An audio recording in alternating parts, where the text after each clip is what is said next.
নমস্কার বন্ধুরা, বাসন্তী কিচেনে আপনাদের স্বাগত।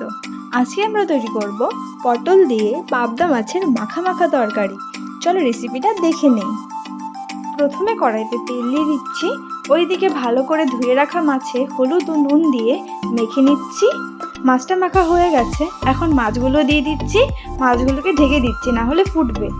ঢাকনাটা সরিয়ে দিয়ে মাছগুলোকে হালকা হাতে উল্টে পাল্টে নেব, না হলে ভেঙে যাবে। এখন আবার ঢেকে দিচ্ছি। ঢাকনাটা সরিয়ে দিয়ে মাছগুলো ভাজা হয়ে গেছে, এখন নামিয়ে নিচ্ছি। একই রকমভাবে আমরা বাদবাকি মাছগুলো ভেজে নিয়েছিলাম।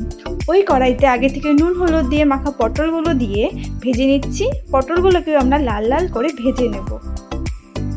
পটলগুলো ভাজা হয়ে গেছে, এখন নামিয়ে নিচ্ছি। ওই তেলে ফোড়নের জন্য শুকনো লঙ্কা ও কালো জিরে দিয়ে নেড়েচেড়ে নিচ্ছি। এখন এর মধ্যে কুচনো পেঁয়াজ দিয়ে নেড়েচেড়ে নিচ্ছি।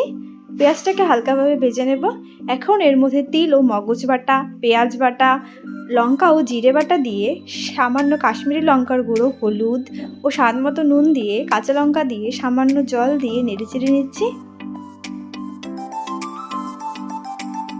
মশলাটাকে আমরা ভালোভাবে কষিয়ে নেব।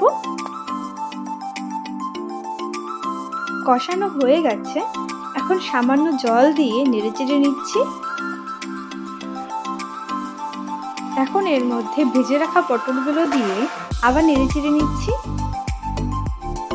উতরানো এসে গেছে, এখন মাছগুলো দিয়ে নেড়েচেড়ে নিচ্ছি।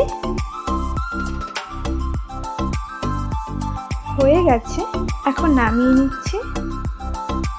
পটল দিয়ে পাবদা মাছের মাখা মাখা তরকারি তৈরি। আপনারাও বানিয়ে দেখবেন, খুবই ভালো লাগবে খেতে। রেসিপিটা ভালো লাগলে লাইক, শেয়ার ও কমেন্ট অবশ্যই করে দেবেন। ধন্যবাদ।